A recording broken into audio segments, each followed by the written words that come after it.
So good afternoon student, let's start our today's session of the physics. तो last time हम total internal reflection के application या फिर uses देख रहे थे. ओके, टोटल इंटरनल रिफ्लेक्शन के यूजेस. तो इसमें फर्स्ट यूज था that is optical fibre. Optical fibre was the first use. Okay, जिसमें हमने देखा एक ऑप्टिकल फाइबर एक थिन फाइबर होता है एंड जब एक एंड पर लाइट हम इंसिडेंट करते हैं तो फाइनली लाइट क्या होती है, ऑप्टिकल फाइबर के दूसरे एंड से बाहर आ जाती है and this happens due to the total internal reflection. Okay, ये ऑप्टिकल फाइबर देखा था. Second application is reflecting prisms. Okay, reflecting prisms. Reflecting prism. This is the second application of the total internal reflection. Total internal reflection का ये second application है. Reflecting prism मतलब क्या होता है देखिए. Reflecting prisms are once again the prisms which are made up of high quality glass and which are having the angles of 45 degree, 45 degree and 90 degree. Okay, so reflecting prisms are the prisms of 45, 90 degree angle. मतलब ये prism कैसा रहेगा देखिए, मैं 3 dimension में इसको निकालता हूं. It will be like this.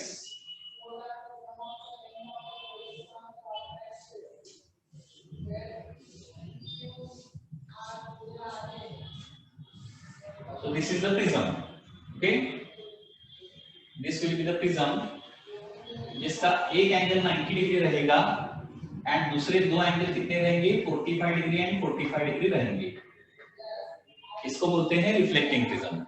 And इसमें टोटल इंटरनल रिफ्लेक्शन का हम यूज करते हैं. किसका? टोटल इंटरनल रिफ्लेक्शन का. ठीक है, तो रिफ्लेक्टिंग प्रिज्म का बेसिकली यूज क्या है? इसका बेसिक यूज है to turn the light by 90 degree और 180 degree. Okay, so these are used to turn light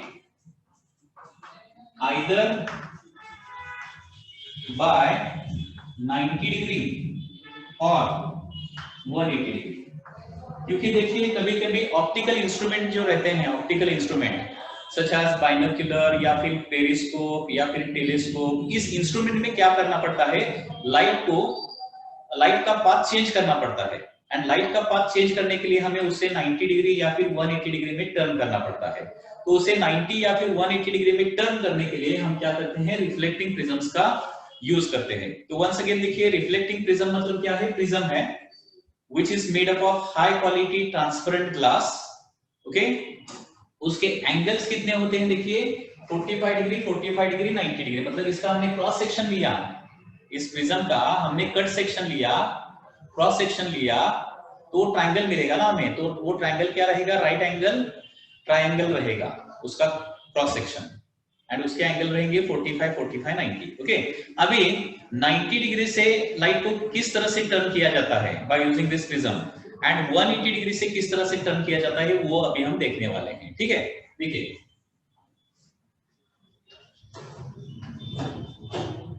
turning light by first 90 degree. 90 degree से लाइट को किस तरह से टर्न किया जाता है वो अभी देखिए. तो यहाँ पे इसका मैं एक क्रॉस सेक्शन निकालता हूं रिफ्लेक्टिंग प्रिज्म का. Cross section will be like this. Cross section will be like this.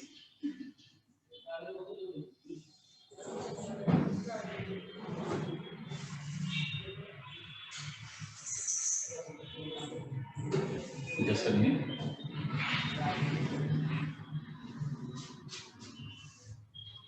This will be the cross section to turn light by 90 degree. या फिर थोड़ा सा बड़ा वाला डायग्राम निकालता हूं. तो वंस अगेन यहाँ पे देखिए, हियर एंगल इज 90 डिग्री, यहाँ पे 45 डिग्री है, यहाँ पे 45 डिग्री एंगल है. Okay, so this is the cross section of this reflecting prism. अब 90 डिग्री से लाइट को टर्न करने के लिए क्या करना पड़ेगा देखिए, light is incident normally on the face or the side making 90 degree angle. अभी 90 डिग्री एंगल सबटेंड करने वाली 90 डिग्री एंगल करने वाली दोनों साइड होगी, ये साइड और ये साइड। तो हाइपोटेनस पर लाइट इंसिडेंट नहीं करना है यहाँ पे। कहाँ पे करना है? हाइपोटेनस को छोड़ के रिमेनिंग जो दो साइड्स है, ओके, एक साइड पर आपको नॉर्मली लाइट को इंसिडेंट करना है।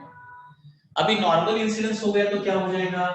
रे will pass without any deviation into the prism, okay, without any deviation due to normal incidence. ये जो रे है वो क्या हो जाएगा? विदाउट एनी डेविएशन अंदर जाएगा एंड यहाँ पे इंसिडेंट हो जाएगा। Now at this point the ray is trying to move from denser medium to rarer medium, क्योंकि अंदर क्या है?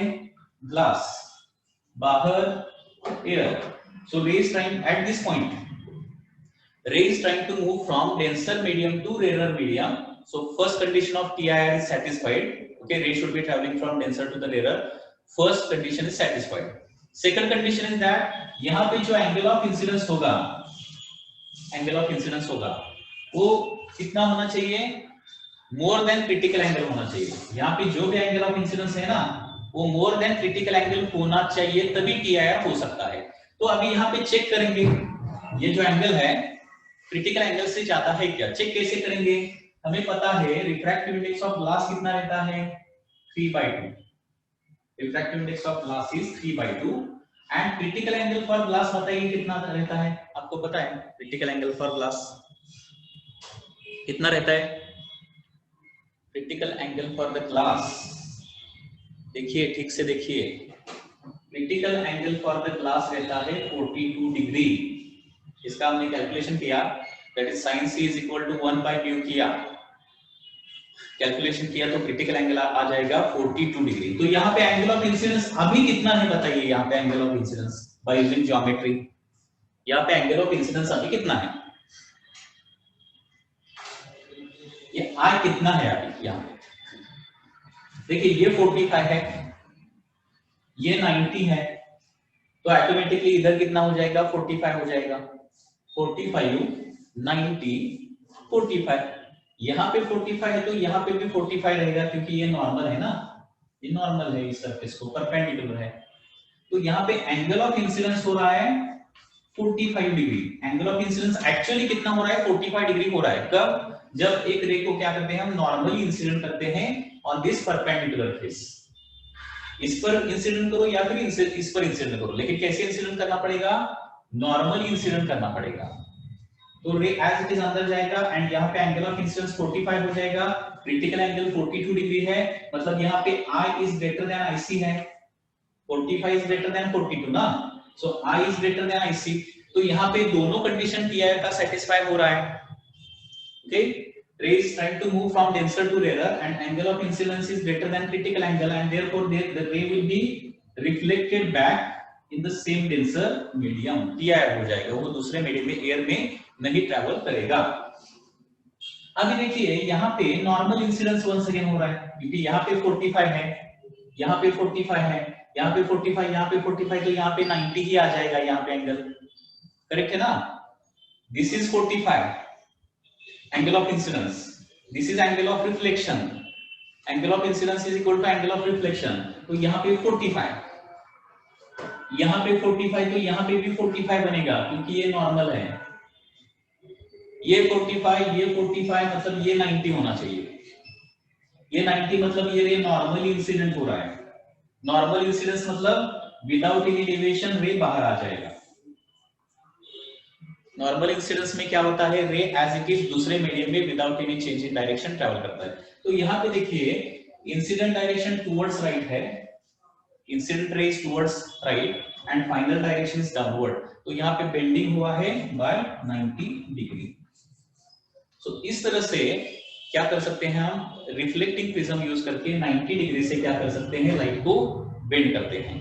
एंड इसका एडवांटेज क्या है बताइए? टोटल इंटरनल रिफ्लेक्शन में जरा भी एनर्जी लॉस नहीं होता है, मतलब ये रिफ्लेक्शन का क्वालिटी जो है ना वो बहुत अच्छा रहता है एंड देयरफॉर रे जो है वो अच्छी तरह से 90 डिग्री से रिफ्लेक्ट हो जाते हैं, बहुत ब्राइट इमेज बन जाता है उसका। समझ में आ गया ना? फिर एक बार बता देता हूं, देखिए वंस अगेन देखिए, रिफ्रैक्टिव इंडेक्स ऑफ ग्लास कितना है? 3/2 है, देयरफॉर क्रिटिकल एंगल इसका कैलकुलेट किया तो कितना आता है, ग्लास के लिए आपको पता होना चाहिए 42 डिग्री है। तो ये प्रिज्म है आपका, this is the prism. So 90 degree से लाइट को टर्न करने के लिए क्या करना पड़ता है, light is normally incident on one face making angle 90 degree. 90 degree angle करने वाले किसी भी एक फेस पर, मतलब इस फेस पर या फिर इस फेस पर नॉर्मल इंसिडेंट करो। नॉर्मल इंसिडेंस करने पर ray as it is without any deviation अंदर जाता है, ठीक है। तो यहाँ पे अभी क्या हो जाएगा, रे बाहर आने का कोशिश करेगा, ग्लास से बाहर आने का इस पॉइंट पर कोशिश करेगा ना, क्योंकि ये भी ट्रांसपेरेंट है, ये भी ट्रांसपेरेंट है। लेकिन यहाँ पे हमने एंगल ऑफ इंसिडेंस निकाला, तो एंगल ऑफ इंसिडेंस कितना आता है, यहाँ पे 45 है, यहाँ पे 90 है, तो यहाँ पे 45 हो जाएगा, ओके। यहाँ पे 45 है तो यहाँ पे भी 45 हो जाएगा, ठीक है। तो this is the angle of incidence, incident ray normal angle of incidence. तो as here angle of incidence is more than critical angle है, 45 इज मोर देन 42 ना, देयरफॉर यहाँ पे क्या हो जाएगा, टोटल इंटरनल रिफ्लेक्शन हो जाएगा, रिफ्लेक्शन हो जाएगा, यहाँ पे PIR हो जाएगा। तो यहाँ पे 45 है तो यहाँ पे भी 45 ही होगा ना, laws of reflection, angle of incidence is equal to angle of reflection. यहाँ पे 45 है तो यहाँ पे भी 45 बनेगा, क्योंकि ये नॉर्मल है 45, ये ऑलरेडी 45 है, क्योंकि प्रिज्म ये 45 45 90 का है ना प्रिज्म, तो ये भी 45, तो ये कितना हो जाएगा, 90 डिग्री हो जाएगा। यहाँ पे 90 डिग्री है, मतलब ये रे क्या हो रहा है, reflected ray also normally incident हो रहा है दूसरे फेस पर, और नॉर्मली इंसिडेंस होने के बाद वो बाहर आ जाएगा। And in this way light turn by 90 degree, light turn by 90 degree. Okay, any doubt in this case? अभी समझ में आया क्या, देखिए कुछ डाउट है क्या? तो इन दिस वे ऐसा MCQ यहाँ पे पूछा जा सकता है, लाइट को 90 डिग्री से टर्न करने के लिए कौन से फेस पर लाइट को इंसिडेंट करना पड़ेगा, ओके, ये आपको ध्यान में रखना पड़ेगा। तो यहाँ पे रिफ्लेक्टिंग प्रिज्म का पहली थिंग एंगल कितना रहता है, 45 45 90 रहता है, ये चीज एक ध्यान में रखिए। उसके बाद 90 डिग्री से रिफ्लेक्शन करने के लिए यहाँ पे इंसिडेंट रे को कहाँ पे इंसिडेंट करना पड़ेगा, 90 डिग्री फॉर्म करने वाली जो साइड्स है उस साइड पर, okay, on the leg of right angle, correct. 90 degree के जो एडजेसेंट साइड है ना, ये 90 डिग्री एंगल, उसके जो एडजेसेंट साइड है उस पर इंसिडेंट करना पड़ेगा, तभी 90 डिग्री से वो टर्न हो जाएगा, okay. So this is turning of light by 90 degree. उसके बाद turning light by 180 degree.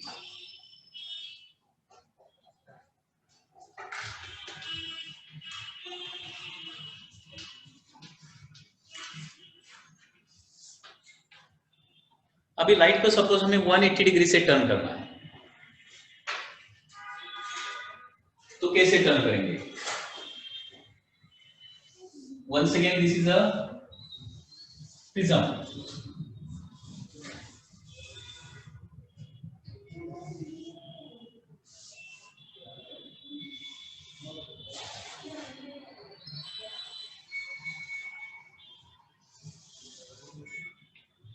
Okay, this angle is once again 90 degree, this angle is 45 degree, this angle is 45। तो अभी 180 डिग्री से लाइट को टर्न करने के लिए इंसिडेंट रे को नॉर्मल इंसिडेंट करना पड़ेगा, और किस पर इंसिडेंट करना पड़ेगा, हाइपोटेनस पर। ये जो हाइपोटेनस है ना, इस पर इंसिडेंट करो, नॉर्मल इंसिडेंस, ओके। मतलब जो हाइपोटेनस फेस है इस पर नॉर्मली इंसिडेंट करना पड़ेगा, नॉर्मल इंसिडेंस, ठीक है। अगेन देखिए, due to normal incidence ray without any deviation अंदर जाएगा, ओके, अंदर जाएगा, ठीक है। So this is the normal to the surface, this is the actual angle of incidence that is forming here. तो यहाँ पे वंस अगेन बताइए एंगल कितना हो जाएगा, एंगल ऑफ इंसिडेंस यहाँ पे कितना हो जाएगा, यहाँ पे 45 है तो यहाँ पे 45 हो जाएगा, यहाँ पे क्योंकि ये 90 डिग्री है ना, 45 90, तो ये 45 हो जाएगा, ये 45 हो गया तो ये भी 45 हो जाएगा। मतलब once again angle of incidence हो रहा है 45 डिग्री, एंड क्रिटिकल एंगल कितना है, 42 डिग्री है।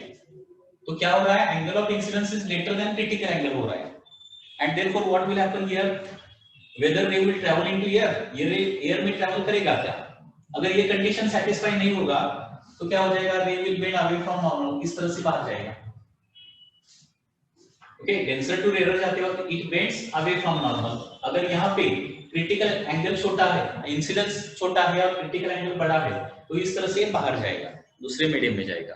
तो यहाँ पे angle of incidence is more than critical angle and therefore यहाँ पे दूसरे में रिफ्रैक्शन नहीं होगा, क्या हो जाएगा, टोटल इंटरनल रिफ्लेक्शन हो जाएगा। तो वन सेकेंड देखिए, यहाँ पे एंगल 45 है, यहाँ पे 45 क्यों आ गया? Angle of incidence is equal to angle of reflection, I is equal to R laws of reflection से, रिफ्लेक्शन की वजह से यहाँ पे 45 हो गया, यहाँ पे नॉर्मल निकालता हूं। ओके, ये 45 तो ये भी 45 हो जाएगा, ये 45 ये 90 तो ये 45 हो जाएगा, ये 45 हो गया तो यहाँ पे 45 हो जाएगा। मतलब अभी देखिए, now this ray is trying to move from glass to the air, glass to air जाने का ट्राई कर रहा है, लेकिन एंगल ऑफ इंसिडेंस यहाँ पे कितना हो रहा है, once again more than critical angle हो रहा है, 45 हो रहा है, मतलब मोर देन 42 हो रहा है, करेक्ट ना? तो यहाँ से यहाँ पे वंस अगेन TIR हो जाएगा, टोटल इंटरनल रिफ्लेक्शन नीचे आ जाएगा। Okay, so this angle is once again 45, क्यों? I is equal to R, laws of reflection. यहाँ पे 45 तो यहाँ पे भी 45, क्योंकि ये दोनों ये नॉर्मल है ना, नॉर्मल परपेंडिकुलर, तो यहाँ पे 40 है, ये 45, ये 45 मतलब ये 90, मतलब ये नॉर्मल इंसिडेंट हो रहा है। नॉर्मल इंसिडेंस मतलब विदाउट एनी डेविएशन बाहर आ जाएगा। तो ऊपर जाने वाला रे आफ्टर रिफ्लेक्शन नीचे आ रहा है and therefore it is said that 180 degree bending. Okay, 180 degree से लाइट को इस तरह से बेंड किया जाता है। So this is called as turning of light by 180 degree. Okay, समझ में आ रहा है? तो थ्योरी एग्जाम में सपोज आपको क्वेश्चन आ गया थ्योरी में, एक्सप्लेन द रिफ्लेक्टिंग प्रिज्म्स, तो इसमें क्या क्या लिखना है point wise? Reflecting prism works on the principle of total internal reflection, this is the first point. Reflecting prisms works on the principle of total internal reflection, they are used to turn light either by 90 degree or by 180 degree। second point हो गया। उसके बाद the angles of reflecting prism are 45 degree, 45 degree and 90 degree। okay, उसके बाद क्या लिखना है? Turning of light by 90 degree लिखना है एंड ये डायग्राम ड्रॉ करना है, turning of light by 90 degree. Okay, अभी देखिए refractive index of glass is 3/2, उसमें क्या लिखना है? Refractive index of glass is 3/2 and therefore critical angle for the glass will be 42 degree. Okay, so as shown in figure, when light is normally incidence on one face of 90 degree, one face of 90 degree, it enters into the prism and incident on the hypotenuse, incident on the hypotenuse face or hypotenuse side, and here angle of incidence is 45 degree, which is greater than critical angle, and therefore total internal reflection takes place and rays reflected in downward direction। okay, and therefore light turns by 90 degree। after that turning of light by 180 degree, तो उसमें ये diagram निकालना है और उसमें लिखना है to turn the light by 180 degree, incident ray is the ray is incident normally, okay, the ray is incident normally on the hypotenuse face, okay, and after two total internal reflection as shown in figure inside the prism, it moves in a backward direction and therefore it get turns by 180 degree। ठीक है? हाँ, अब इस reflecting prism की use क्या है, ये कहां पे यूज होते हैं रिफ्लेक्टिंग प्रिज्म? देखिए, use of reflecting prisms.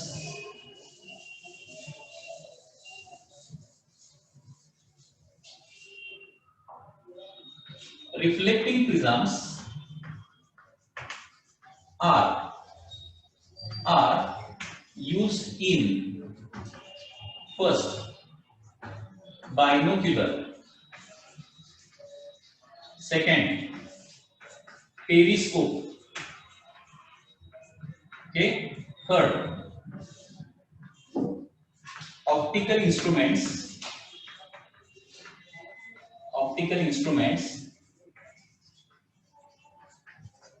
such as microscope and telescope,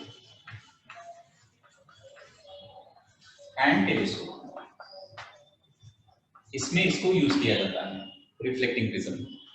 अभी बाइनोक्यूलर में how to find IC, critical angle कैसे फाइंड आउट करना है हमने देखा है ना। फॉर्मूला क्या है, sin IC is equal to 1 by mu। यहाँ पे क्वेश्चन है एक स्टूडेंट का, how to find critical angle, sin IC is equal to 1 by mu, mu का वैल्यू 3/2 है, तो sin IC 2/3 आ जाएगा। 2/3 मतलब 0.6667, तो इसका वैल्यू निकालो लॉग टेबल में, तो वो आता है 42 डिग्री। ओके, ठीक है। अभी बाइनोक्यूलर में रिफ्लेक्टिंग प्रिज्म किस तरह से यूज किया जाता है, देखिए किसी भी ऑप्टिकल इंस्ट्रूमेंट का पिक्चर क्वालिटी, ऑप्टिकल इंस्ट्रूमेंट मतलब बाइनोक्यूलर या फिर पेरिस्कोप का पिक्चर क्वालिटी जो भी है वो अच्छा कब रहता है, जब ऑब्जेक्टिव का डायमीटर बड़ा होता है। तब ऑब्जेक्टिव का डायमीटर मतलब सपोज ये बाइनोक्यूलर है, इसको दूरबीन बोलते हैं, दूरबीन, ठीक है। तो जो भी लेंसेस टुवर्ड्स ऑब्जेक्ट है, टुवर्ड्स ऑब्जेक्ट जो लेंस है ना उसको ऑब्जेक्टिव लेंस बोलते हैं, तो इनका डायमीटर बड़ा होना चाहिए। लेकिन इनका डायमीटर बड़ा करने पर वो क्या हो जाएगा, the distance separation between our eyes, हमारी जो दो आई है उनका जो सेपरेशन है वो उनका सेपरेशन कम रहता है। एंड ये जो ऑब्जेक्टिव, दो ऑब्जेक्टिव लेंस है उनका डिस्टेंस ज्यादा करना पड़ता है किसी वजह से, क्योंकि इसका डायमीटर बहुत बड़ा करना पड़ता है। And therefore this distance should be more, this distance should be less। तो क्या करना पड़ेगा, इस ऑब्जेक्टिव से आने वाली लाइट को क्या करना पड़ेगा, हमें यहां से इस तरह से टर्न करना पड़ेगा, करेक्ट है ना, इस तरह से टर्न करना पड़ेगा तभी ये पॉसिबल है। एंड उसने मिरर यूज किया तो इमेज का क्वालिटी अच्छा नहीं मिलता है। High quality of image form करने के लिए क्या करना पड़ेगा, यहाँ पे रिफ्लेक्टिंग प्रिज्म यूज करना पड़ेगा। तो यहाँ पे क्या करेंगे, इधर एक रिफ्लेक्टिंग प्रिज्म लगाएंगे, ओके, एंड यहाँ पे भी एक रिफ्लेक्टिंग प्रिज्म लगाएंगे लाइक दिस। तो यहाँ पे क्या हो जाएगा, light will turn by here 90 degree, here 90 degree, and therefore it will enter into our eyes। तो बाइनोक्यूलर में क्या होता है, distance between two objective lens is more and distance between our eyes is less, and therefore क्या करना पड़ेगा, एक तो जितना हमारे आईज में डिस्टेंस है उतना ही ऑब्जेक्टिव में डिस्टेंस रखना पड़ेगा। ऐसा किया तो क्या होता है, उसमें कुछ कंस्ट्रक्शन में कुछ कॉम्प्लिकेशंस आती हैं। ऑब्जेक्टिव का डायमीटर हम बड़ा नहीं कर पाते क्योंकि ये ऑब्जेक्टिव लेंस, आगे वाला जो लेंस है ना उसका डायमीटर बड़ा होना चाहिए, ठीक है। उसका डायमीटर बड़ा किया तो वो हमारे आई का जो सेपरेशन है उस सेपरेशन में वो फिट नहीं बैठता है। उसके लिए क्या करना पड़ेगा, ऑब्जेक्टिव का डिस्टेंस बढ़ाना पड़ेगा एंड उसके बाद अंदर आने वाली जो रेज है उसको 2 बार 90 डिग्री से टर्न करना पड़ेगा। And therefore what will happen, the rays coming from the binocular will enter into our eyes and we can see the image। समझ में आ रहा है ना। तो बाइनोक्यूलर में लाइट को 2 बार 90 डिग्री से टर्न करना पड़ता है। तो यहाँ पे 2 प्रिज्म्स लगाने पड़ेंगे, 2 प्रिज्म लगाने पड़ेंगे, मिरर नहीं यूज कर सकते हम यहाँ पे। समझ में आ रहा है ना मैं क्या बोल रहा हूँ। तो बाइनोक्यूलर भी यूज कर सकते हैं, या फिर देखिए मैंने हमेशा आपको बताया है मिरर का इमेज क्वालिटी अच्छा नहीं होता। क्यों अच्छा नहीं होता, देखिए ये मिरर है, यहाँ पे लाइट इंसिडेंट किया, इंसिडेंट लाइट का इंटेंसिटी सपोज 100% है तो रिफ्लेक्टेड लाइट का इंटेंसिटी लगभग 80% ही रहता है। रिफ्लेक्टेड लाइट का इंटेंसिटी 80% रहेगा, मतलब 20% यहाँ पे एब्सॉर्ब होता है या फिर किसी कारण से वो इंटेंसिटी वेस्ट होता है, मतलब लाइट का ब्राइटनेस कम होता है वहां पे। यहाँ पे 2 रिफ्लेक्शन है, 2 रिफ्लेक्शन में 100 का 80 फिर 80 का फिर से 80%, मतलब बहुत इंटेंसिटी कम हो जाएगा। And therefore image will not be as much brighter as formed by total internal reflection में देखिए, टोटल इंटरनल रिफ्लेक्शन जब होता है तो 100% लाइट इंसिडेंट किया ना तो 100% लाइट रिफ्लेक्ट होता है, यहाँ पे जरा भी एनर्जी लॉस नहीं होता। And therefore we are using जहां पे हमें high image quality, high brightness of image चाहिए, वहां पे क्या करना पड़ेगा, मिरर नहीं यूज करना पड़ेगा। मिरर, क्योंकि मिरर भी रिफ्लेक्शन कर सकता है एंड प्रिज्म भी रिफ्लेक्शन कर सकता है। ओके, उसमें लो कॉस्ट रहेगा मिरर, लेकिन image quality is also important in that case. Image quality अच्छी चाहिए तो हमें प्रिज्म्स यूज करने पड़ेंगे।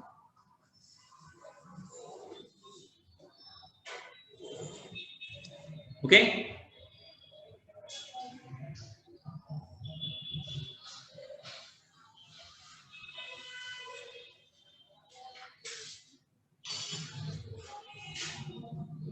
ये तो हो गया बाइनोक्यूलर का एप्लीकेशन। बाइनोक्यूलर में किस लिए मतलब ये प्रिज्म को यूज करना पड़ता है, समझ में आएगा है ना। Distance between two objective lens is more and distance between two eyes is less and therefore the reflecting prisms are required to be used here. समझ में आ गया। उसके बाद पेरिस्कोप। पेरिस्कोप आपको पता है, where the periscope is used. Periscope कहां पे यूज करते हैं पता है? Here the periscope is used. Submarines, submarines, correct है ना। सी में ये इस तरह से सबमरीन रहता है, करेक्ट है ना, इस तरह से सबमरीन रहता है। आपको शायद, आपने शायद देखा होगा सबमरीन, ठीक है। तो ये सबमरीन सरफेस से ऊपर आए बिना सरफेस पर क्या चल रहा है वो देखने के लिए क्या करते हैं, पेरिस्कोप यूज करते हैं। तो पेरिस्कोप का कंस्ट्रक्शन कैसा रहता है, यहाँ पे एक पाइप रहेगा, ये पाइप इस तरह से अंदर जाएगा एंड यहाँ पे इस तरह से बेंड हो जाएगा, यहाँ पे ऑब्जर्वर रहेगा। ओके, सो सबमरीन को वाटर की मतलब सी वाटर के सरफेस से ऊपर आने की जरूरत नहीं है। By using periscope also, what is happening on the surface without coming on the surface, what is happening on the surface we can see with the help of periscope. तो यहाँ पे भी light is coming from this direction. Okay, तो इसको क्या करना पड़ेगा, अभी टर्न करना पड़ेगा by 90 डिग्री। तो 90 डिग्री से टर्न करने पर अंदर जाएगा। तो यहाँ पे और एक क्या करेंगे, रिफ्लेक्टिंग प्रिज्म लगाएंगे, तो ये रिफ्लेक्ट होके यहाँ पे आ जाएगा ऐसा। सो बहुत सारे ऑप्टिकल इंस्ट्रूमेंट में ये प्रिज्म्स को यूज किया जाता है, रिफ्लेक्टिंग प्रिज्म्स, क्योंकि यहाँ पे हाई क्वालिटी ऑफ रिफ्लेक्शन मिलता है। Image quality is also very good. Okay, so यहाँ पे पेरिस्कोप में क्या करते हैं, रिफ्लेक्टिंग प्रिज्म यूज करते हैं, ठीक है। उसके बाद माइक्रोस्कोप, टेलीस्कोप में, माइक्रोस्कोप या फिर टेलीस्कोप में कभी कभी क्या होता है, इन्वर्टेड इमेज होता है, उसका इरेक्ट इमेज करने के लिए भी इसका यूज कर सकते हैं। मतलब इन्वर्टेड का इरेक्ट इमेज कैसा करेंगे, बाय यूजिंग रिफ्लेक्टिंग प्रिज्म। देखिए सपोज दिस इज ऑब्जेक्ट, ये इन्वर्टेड इमेज है, सपोज एरो नीचे है, ओके, मतलब हेड नीचे है एंड बेस ऊपर है, ए बी, ये इमेज है सपोज, ठीक है। So ray traveling from A will go like this. तो यहाँ पे क्या हो जाएगा इसका, इस तरह से रेस ट्रैवल करेंगे।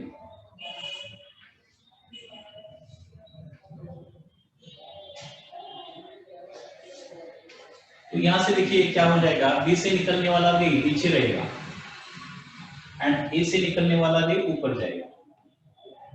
तो क्या हो जाएगा, इन्वर्टेड इमेज का इरेक्ट इमेज बन जाएगा। क्योंकि ऑप्टिकल इंस्ट्रूमेंट कभी कभी क्या करते हैं, इन्वर्टेड इमेज बनाते हैं। तो इन्वर्टेड का फिर से इरेक्ट करने के लिए यहाँ पे क्या करना पड़ेगा, रिफ्लेक्टिंग प्रिज्म हमें यूज करना पड़ेगा। Reflecting prisms, this is called as, this is also called as erecting prism, erecting prism. तो यहाँ पे क्या ऐड हो रहा है, टोटल इंटरनल रिफ्लेक्शन, यहाँ पे भी टोटल इंटरनल रिफ्लेक्शन हो रहा है।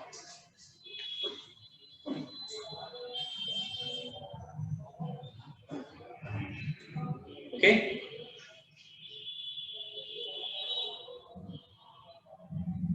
any doubt in this case?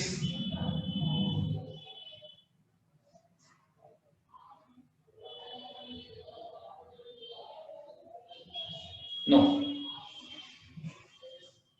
उसके बाद next application, third application of total internal reflection is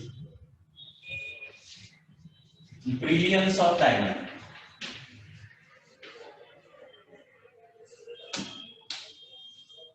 brilliance of diamond या फिर उसको बोलते हैं स्पार्कलिंग ऑफ डायमंड, डायमंड का स्पार्कलिंग या फिर brilliance of diamond. Okay, same shape के हमने दो ऑब्जेक्ट ले लिए, एक डायमंड का ले लिया, एक ग्लास का लिया, तो उसमें ज्यादा स्पार्कल या फिर ज्यादा स्पार्कलिंग कौन दिखाएगा? डायमंड दिखाएगा। ओके, वो क्यों दिखाता है? देखिए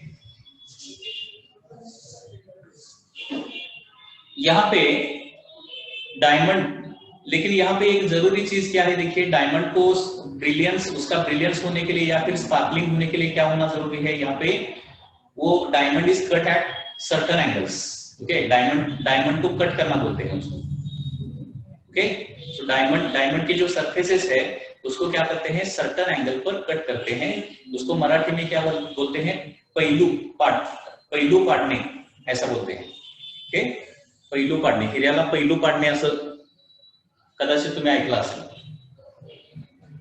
okay, so in diamond what is happening? The refractive index of diamond is 2.42. Refractive index of diamond कितना है? 2.42 है। And therefore इसका critical angle कितना होता है? देखिए critical angle 24 डिग्री ओनली होता है। ये वैल्यू थोड़ा सा ध्यान में रखने का प्रयत्न कीजिए। वाटर के लिए क्रिटिकल एंगल रहेगा 49 डिग्री वाटर के लिए, ग्लास के लिए 42 डिग्री एंड डायमंड के लिए approximately about 24 degree critical angle रहता है। ठीक है, suppose this is a diamond. Okay, तो यहाँ पे सपोज एक रे ऑफ लाइट डायमंड पर इंसिडेंट किया, तो ये रे अंदर एंटर करेगा, it will incident on the opposite face, या अपोजिट फेस पर इंसिडेंट करेगा, और यहाँ पे एंगल ऑफ इंसिडेंस कितना हो जाएगा? मोर देन 24 डिग्री हो जाएगा, that is critical angle, and therefore TR takes place.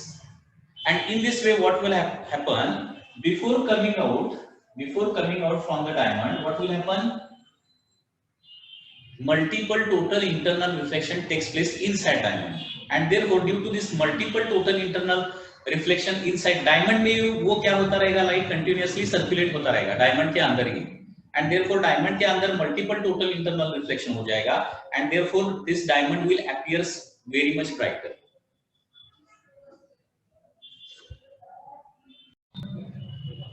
हाँ, अभी यहाँ पे देखिए थर्ड एप्लीकेशन क्या है? Brilliance of diamond, third application of the total internal reflection. तो यहाँ पे वंस अगेन देखिए रिफ्रैक्टिव इंडेक्स इज 2.42 रहता है, रिफ्रैक्टिव इंडेक्स सबसे ज्यादा रहता है, एंड देयरफॉर क्रिटिकल एंगल सबसे कम रहेगा, that is 24 degree, approximately 24 degree.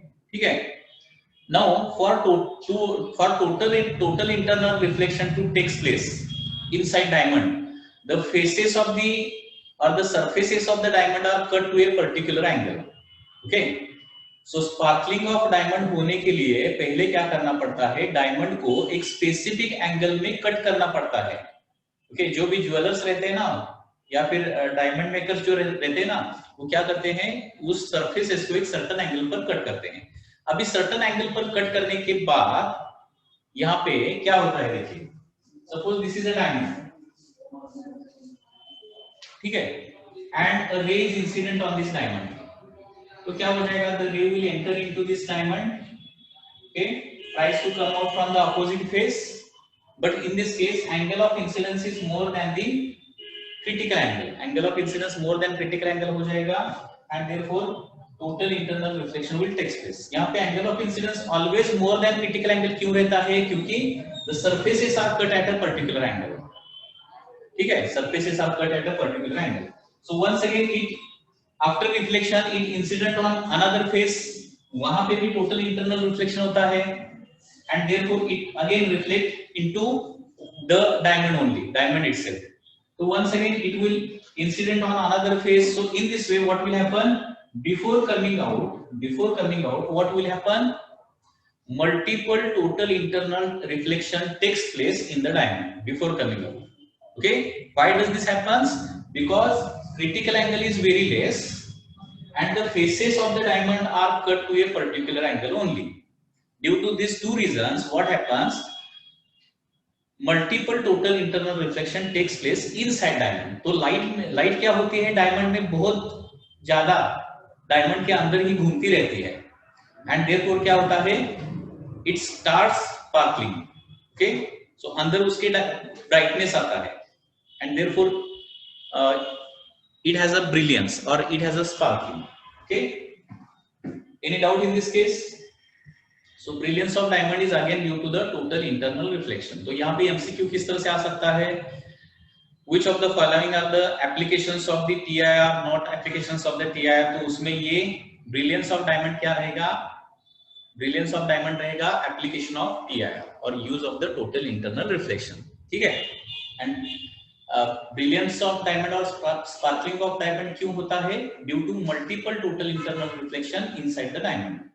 अगर उसी शेप का हमने ग्लास का डायमंड बनाया, ग्लास मटेरियल का उसी शेप का हमने ऑब्जेक्ट बनाया, तो ग्लास में मल्टीपल टोटल इंटरनल रिफ्लेक्शन नहीं हो सकता, क्योंकि ग्लास का क्रिटिकल एंगल 42 डिग्री है, बहुत ज्यादा है, तो उसमें इजीली टीआईआर नहीं हो सकता। जितने टोटल इंटरनल रिफ्लेक्शन डायमंड में होते हैं, उसी शेप का हमने मतलब ग्लास का एक ऑब्जेक्ट बनाया उसी शेप का, एंड उसी तरह से लाइट इंसिडेंट किया, तो उससे बहुत कम टोटल इंटरनल रिफ्लेक्शन ग्लास के अंदर होते हैं, एंड देयरफॉर डायमंड जितना वो स्पार्कल नहीं कर पाता। Okay, so this happens due to multiple total internal reflections taking place inside the diamond. Okay, उसके बाद consequence of TIR, total internal reflection के कॉन्सिक्वेंस मतलब इफेक्ट या फिर घटना, टोटल इंटरनल रिफ्लेक्शन की वजह से घटित होने वाली घटना, उसको बोलते हैं कॉन्सिक्वेंस, ठीक है। तो कॉन्सिक्वेंस ऑफ TIR में दो कॉन्सिक्वेंस है, first is the mirage and second is the looming. Mirage and the looming, these are the two consequences of total internal reflection.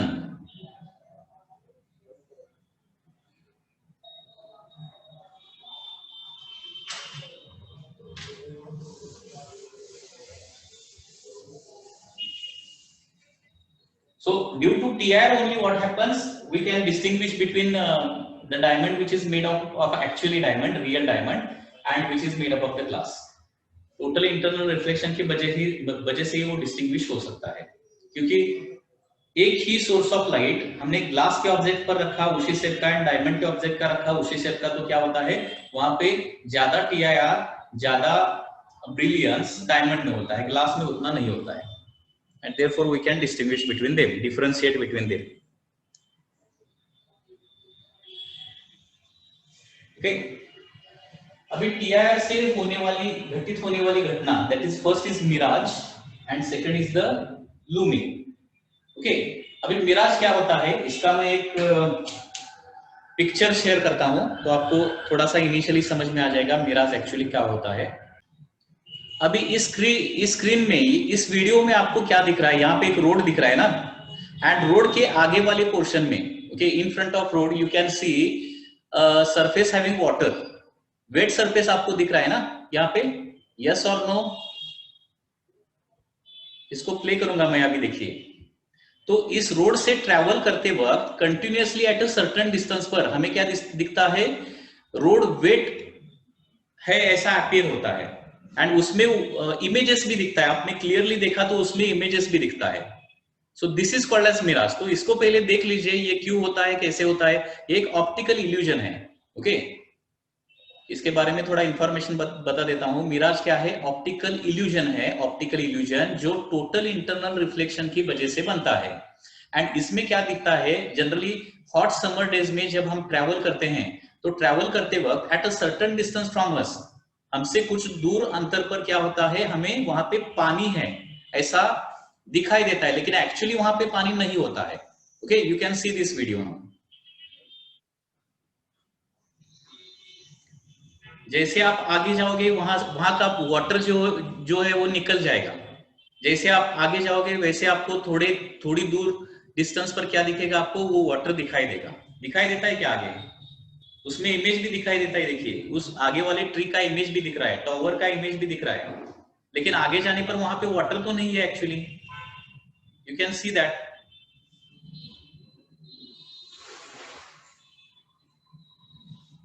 इसको थोड़ा रिपीट करता हूं तो आपको समझ में आ जाएगा।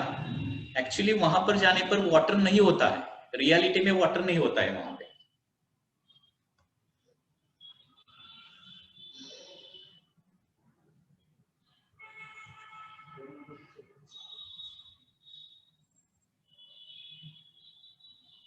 Mirage formation takes place due to both Snell's law as well as total internal reflection.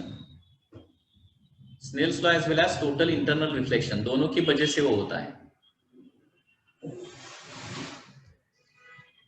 तो यहाँ पे देखिए, इस कार से एक ड्राइवर क्या कर रहा है या फिर पैसेंजर क्या कर रहा है, इसको रिकॉर्ड कर रहा है। उसको सामने वाटर दिखाई दे रहा है, लेकिन उस प्लेस पर जाने के बाद वहां पे वाटर नहीं होता है एक्चुअली। उसमें कुछ इमेजेस भी दिख रहा है। देखिए, फिर से पीछे लेता हूं मैं और आप देख सकते हैं।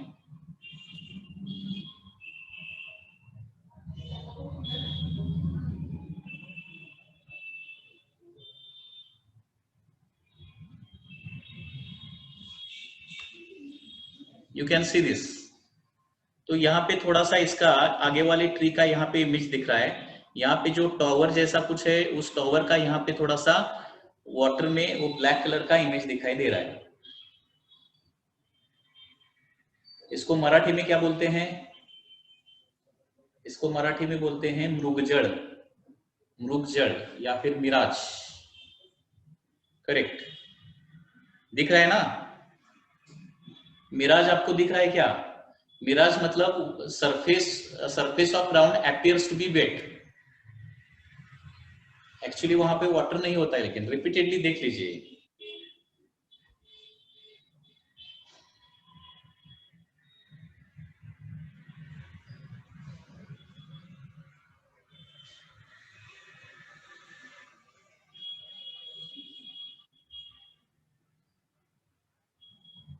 Can you see this clearly now? अभी कार वहां पे ट्रैवल कर रही है, वहां पे जाने के बाद तो कुछ भी नहीं है, वाटर नहीं है उसमें जरा भी। इतना भी वो वाटर वोलेटाइल नहीं होता है कि वहां से वो कंप्लीटली निकल जाए। करेक्ट? तो देख लीजिए वहां पे। So at a certain distance from the observer और driver, continuously he is getting the water.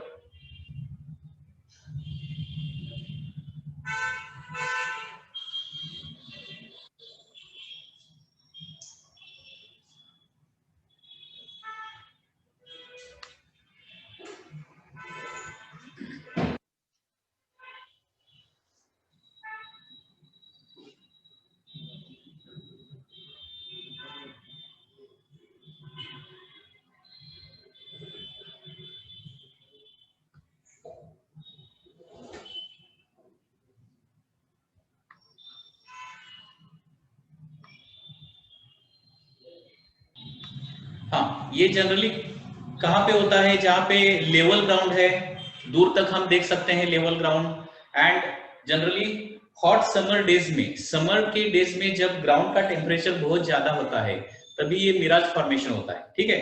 Miraj formation takes place on highway. Many times you may have seen this on the highways also. Okay, तो mirage कैसा होता है ये तो आपको समझ में आ गया ना? इसका भी रीजन देखेंगे किस तरह से ये होता है। ठीक है? तो मिराज का वन सेकेंड डेफिनेशन देखिए। What is mirage? Mirage is an optical illusion which forms due to the total internal reflection. Mirage is an optical illusion which forms due to the total internal reflection, okay, in which road or the surface, ground surface at a certain distance appears to be wet. Okay, actually wet नहीं होता वहां पे, it appears to be wet, or at certain distance from the observer, the observer found that as if there is some pool of water. Okay, pool of water and or there is wetness on the surface. Okay, so that is called as mirage. ठीक है? तो इस मिराज का बाकी का concept ये क्यों होता है, कैसे होता है, ये क्या करेंगे हम नेक्स्ट लेक्चर को देखेंगे। ठीक है?